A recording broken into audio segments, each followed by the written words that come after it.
Yes, people, straight off the bat of the Champions League show, welcome back to the Australian Open show over the net podcast. Australian Open semi-finals preview. We're already at the end game of the Australian Open of 2026. How time flies. Time does go by really quickly, doesn't it? And yeah, we're already there. We're already at the semi-finals.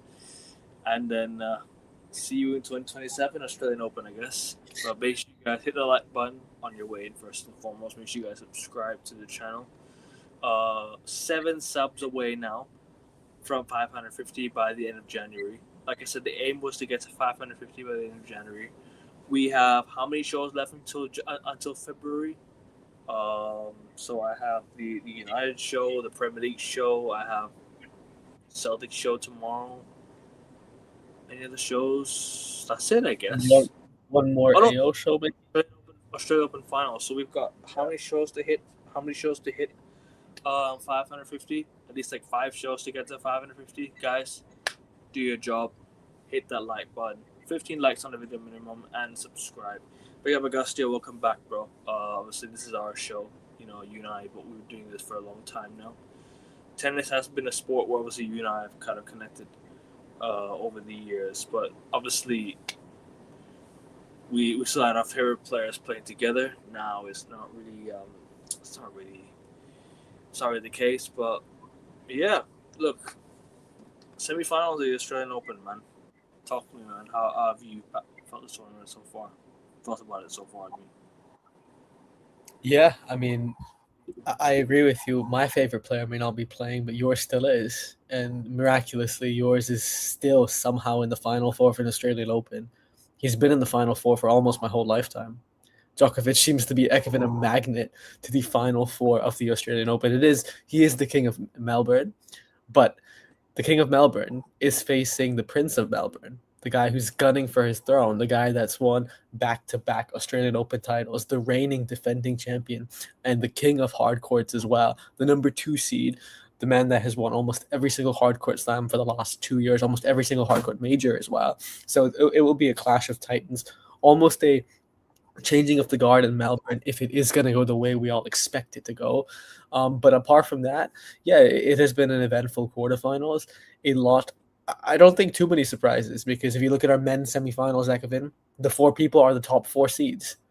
And that's the Mm. first time it's happened in over a decade. The top 4 seeds are in the semis. And then on the women's side, it has been interesting. Sabalenka dominated her way past Iva Jovic.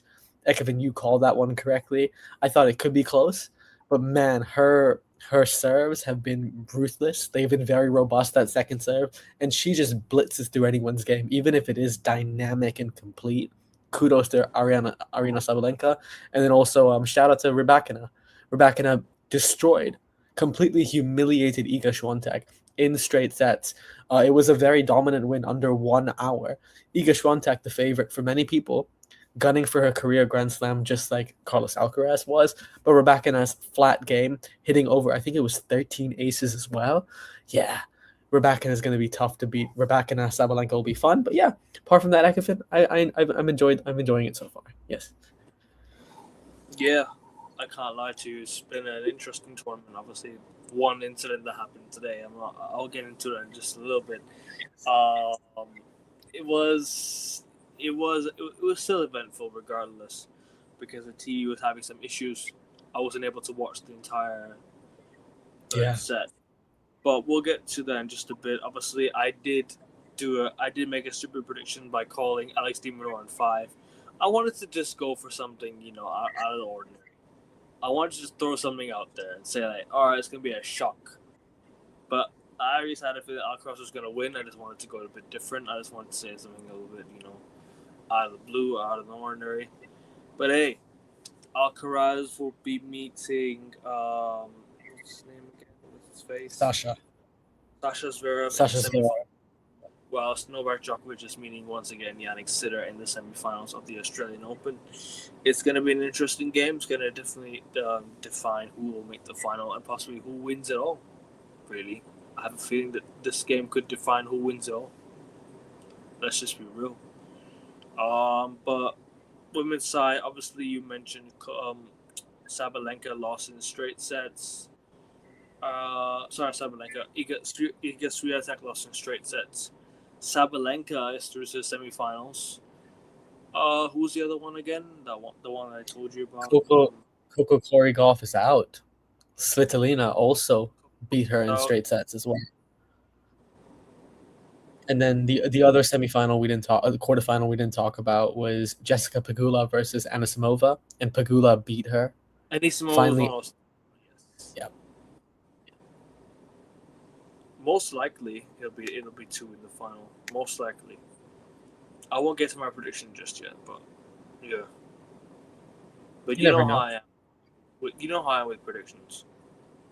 I have a certain rule that I always give to myself, that I always, whenever my team's in that prediction, I have to back my team or back a certain individual that I'm rooting for in a certain sport.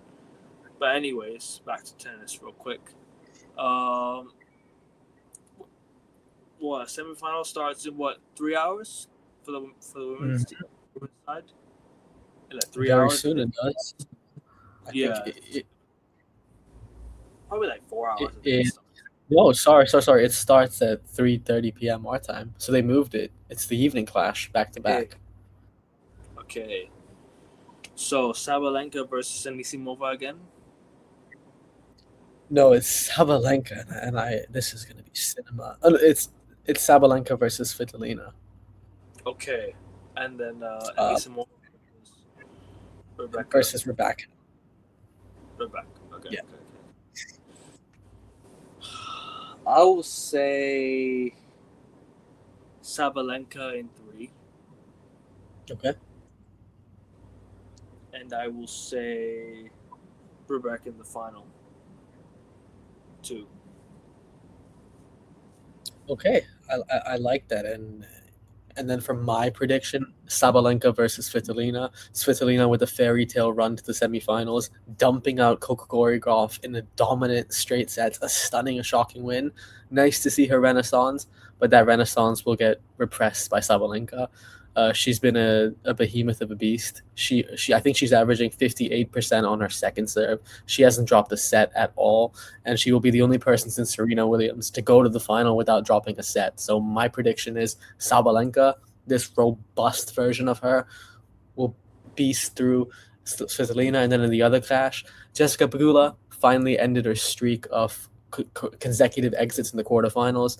She made a semifinal. I think that's where her tournament ends. I think just Rybakina's game with these hard courts, these faster hard courts as well, her flat, heavy-hitting, hard-hitting, aceful game will just ace her way to the final where we get a tasty clash between Sabalenka and Rybakina. So, Ekevin, I'm going with Rybakina versus Sabalenka in the Australian Open final. So you and I both agree? Yes. Fair enough. Over to the men's side, I guess. Unless you want anything more on the women's side. No, it's swift and decisive. Where do you want to start with the men's? Let me see. Which match would be first? I think they would put Alcaraz Zverev as the first match, right? Because Sinner Djokovic is obviously the more appetizing clash. No, but so you want to review the quarterfinals real quick, or you want to? Oh, of course, yes, we should. Which game do you want to? I guess we can go with the game that opened up Zverev versus Tien. And I saw bits of that. Yeah, we both did, and it was a good prediction. I mean, Zverev obviously looking solid. He's like the IKEA version of Djokovic. That's what I'll call Zverev. The IKEA version of Djokovic, the Poundland version, because that is a compliment to Zverev, by the way. No pun intended to Tien, but he's still learning his way into the Grand Slams. Like, he's still sort of kind of getting experience right now, and to make it to the quarterfinals, like, fair play. Like, that's a good run. That's a very good run for somebody's age. Very inexperienced as well. Not made it this far. I think he's made it this far before, but I can't recall. But you know what? Fair play to him, man. Fair play to learn at Tien, man. Big up to him, man. And obviously, he's out. But you know what? He's had a good run. He's had a run that he can definitely look back and be like, I can definitely pick up. I can pick up from this. I can go. I can learn from this. I can go on to other tournaments, potentially trying to make it as far. Maybe French Open, he pulls something out of the bag. Maybe he does something at the U.S. Open, the Wimbledon. We shall see. But you know what? He's on his way. And make it to the quarters is only just the start. So fair play to him, and then big up to him. Back to Zverev. Yeah, expected. Like, it's expected. Out of the two that don't win, out of the two that wins Grand Slams, looking for a number three, like the number three guy. It's Zverev's number three, isn't it, in the ranking? So it's gonna be. He is the number 3, but I don't think he's the third best player in the world. No, he's not. He's not. But he's definitely up. I think he's 4th. Okay, you're saying he's 4th. Fair enough. Behind number 1 and 2. Yeah, and Djokovic. Djokovic and the 1 and 2, depending on who you got, depending on who you think. But anyways, over to that Sinner match. Do you watch that one? Yeah, so the Sinner versus Shelton match was the most recent match. Sinner won comfortably in straight sets. That was the one match I couldn't watch among the quartet of them. But Sinner just dominant. Again, Ben Shelton serve. I think he had a 238 km per hour serve. Like, that's nuts. I think that's a 238 km. Yes, that's fast. That's inordinately fast. So I think Ben Shelton, obviously serving is sensational, but the problem is you may be supreme at serving, but Jannik Sinner is the best returner on the tour by some distance. So Sinner quickly neutralized him, and eventually. I thought you saw I did. I was not. Yo, fair play. Yeah. Stick it in his face. But of course, U.S. Open against Nole, U.S. Open against Djokovic. Who wouldn't forget? Hell yeah! No. Hey, if you can give some banter, you should be able to take some back, right? That's what I say to Ben Shelton. But you're right. Ben Shelton. The problem is attitude. He's a decent young player. His attitude stinks, man. Stinks to the roof. It's good. We need that fiery atmosphere. But yes, the problem is Sinner's just a better returner. Sinner's just the same thing with Alcaraz and de Minaur. Segueing into that one, dude. The problem is anything Ben Shelton does, except the serve, Sinner does better. That's the problem. And Sinner has the game to counter Ben Shelton's serve. So it was a quick, comfortable 3-setter. The same with Alcaraz de Minaur. The first set, very tight, very tough. De Minaur, very impressive resilience. But eventually, when Alcaraz gets that break, it is full steam ahead. It is no breaks, only gas. So Alcaraz, Sinner, very dominant displays. Then the other match, Ekevin, your match against your boy, Novak, against Musetti. Did you watch Alcaraz's match as well against de Minaur? Yes, I did. Talk about that one first. Yeah, so like I said, Alcaraz and de Minaur first set, very tightly contested first set. It was very close, but Alcaraz broke in the final game to win 7-5. And then after Alcaraz got that very important break in first set, Alcaraz just ran away with that clash. And it was just one-way traffic. And de Minaur wasn't bad. The problem is de Minaur is the fastest guy on tour. But Alcaraz also has the jets and the stamina and the footwork that is just unparalleled. So Alcaraz, de Minaur, like Sinner, the problem is most of the people they play, even if those people have that special attribute, those guys are just special everywhere. So it was just one-way traffic, domination. Even similar to Musetti Djokovic. Wasn't that also domination, Ekevin?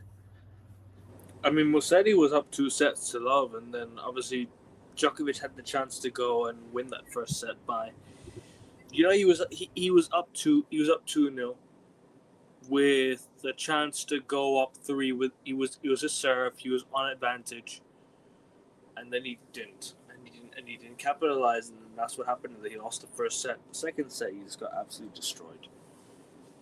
Mentally, physically, it's got destroyed. But you know what? The injury, man. I didn't even see what happened. Because you know what's funny? The TV over here where I was, the TV was doing the man. I wasn't able to watch the game at all. I didn't even know Djokovic was even continue playing, and he was up 3-1. So you'd assume he was going to win this set. Then Musetti picks up an injury, and then it goes south for him. And all of a sudden, like I thought, get well soon though. Like, I mean, you don't want to see players that get injured. He's a good young player, a good talented player. You don't want to see a player of his ilk get injured and everything like that. So yeah, big up to Mercedes, man. Big up to him, and yeah, congratulations on a good tournament. Almost unlucky, but then again, injuries had to injure to slow him down. But as for Djokovic, look, who knows? He could have come back. He was on his way home. Man said. Man literally said I was on my way home. So yeah, I mean, it shows you that mentally is in decline. Like we're talking about mentality. Like, he's one of the greatest mentalities in sports, but it's declining now. If he's saying stuff like that, I know he's joking, but he's saying stuff like that. It's kind of rattling. It kind of gets into his head. Very good point. But then again, it's everybody. That's everybody, and that's a normal thing for every athlete. Like I'm sure a lot of athletes don't want to accept that they're in the accept. They don't want to be in the acceptance stage where they think that, all right, my career, my time's almost coming to an end in the sport.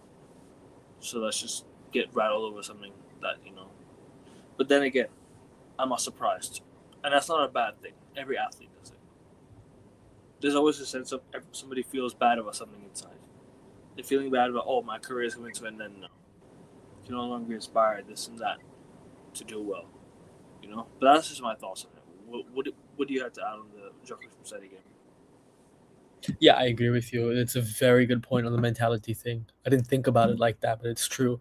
I also think one of the reasons for that is once you win everything, the incentive subconsciously deduces, and it's basically degraded, right? Djokovic has nothing to prove. He's won everything and more and has almost every single record there is to win, especially at the highest level, the Grand Slam level and the Masters levels. So for Novak Djokovic, that will be subdued slightly, and his priorities will have shifted from, purely focusing on devouring all the tennis records, breaking up that duopoly love affair of Roger and Rafa into, hey, my priorities are my family and my kids, unequivocally and undeniably. So kudos to Djokovic for that.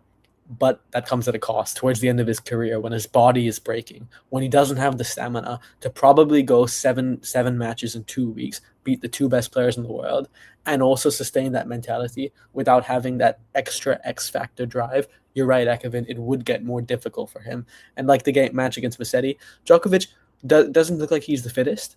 He was moving a little bit slower. His footwork wasn't as fiery, but yes, Musetti as well, kudos to him. He was playing such a tremendous match, hitting so many sensational backhand winners down the line. One-handed backhand, by the way. One of the 7 left players in the top 100 to have that one-handed backhand. So you're right. Very shame for Musetti. And I think had Musetti been healthy, not had that, was it the groin injury, then I think he would have coasted to victory, even though you can't rule out Djokovic ever.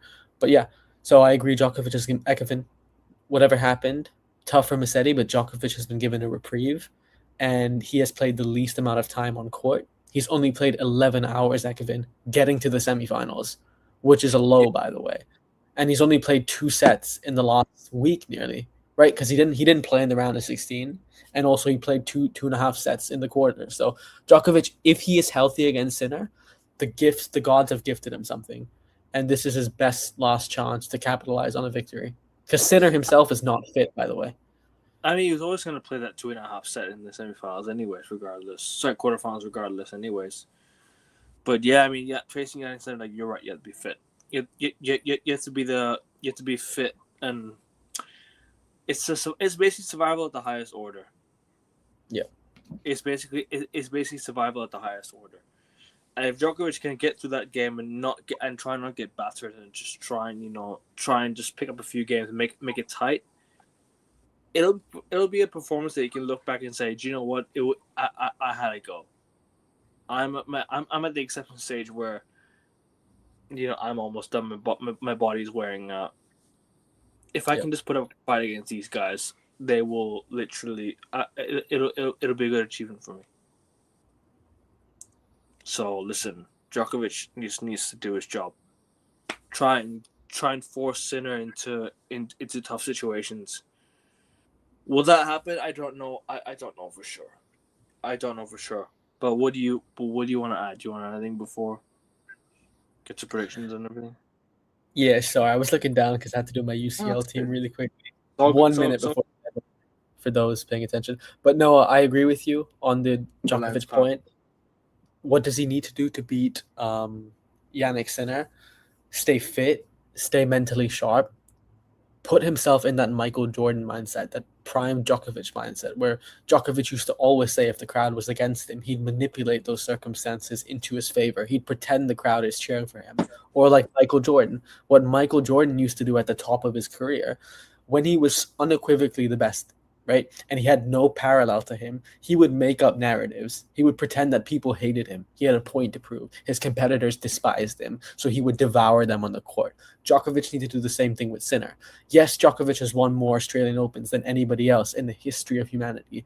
Yes, Djokovic has won more slams, more big titles than anybody else. The biggest titles, the biggest records, the only man that's won everything. But he can spin it. Sinner is the man that is vowing to overthrow his status as the king of Australia. 10 Australian Open titles for Djokovic. Who's won the last two? 2 in a row. Jannik Sinner. Who's the new kid on the block? Not kid, Prince, coming for the throne. Who ended your streak at the Australian Open? Jannik Sinner. He whooped your ass 2 years ago in 2024 at this same stage as well. So you can really frame that mentally. That is the incentive. And then remember, Sinner is wobbly. He's hobbly. He lost against Alcaraz at the US Open. He looks more vulnerable on a hard court. This is a faster hard court, not his cup of tea. And then on top of that, Sinner is literally and physically hobbly. He is wobbling across the court.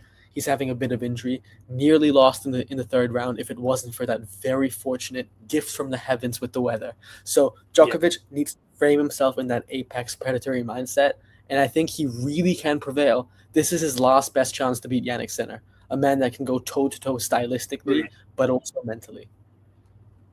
If only he didn't fall down, man. If only he didn't fall down. But anyways, want to get to score predictions before? Yes. Predictions, not score predictions. Predictions. So for Alcaraz Zverev first, I think. Yeah, please. Yeah, Alcaraz Zverev. I don't. Yeah, I mean, I'm trying to think. How does Zverev win? I guess Zverev would. I want to see their head-to-head, but I'm just gonna go Alcaraz in 4. Playing in a different ball game at the moment. I'll go Alcaraz in 3. Okay. Be a bit different. I think he'll win straight sets. Next game, Djokovic versus Sinner. You take the win. I don't really look forward to these type of games. Djokovic has gotten the better of Jannik Sinner and Carlos Alcaraz, but that was like when he was pretty much younger than this. It's gonna be great. It's gonna be an interesting game. It's gonna be an interesting, battle to see who can prevail. Listen, Djokovic. I would love for Djokovic to do it, but I don't know, man. I'm gonna go Jannik Sinner. I just hate to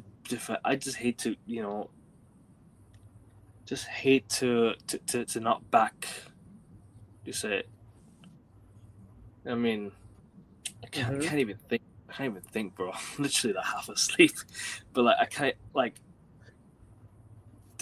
to back my my team or my the individual that I'm rooting for or the driver or you know the drill.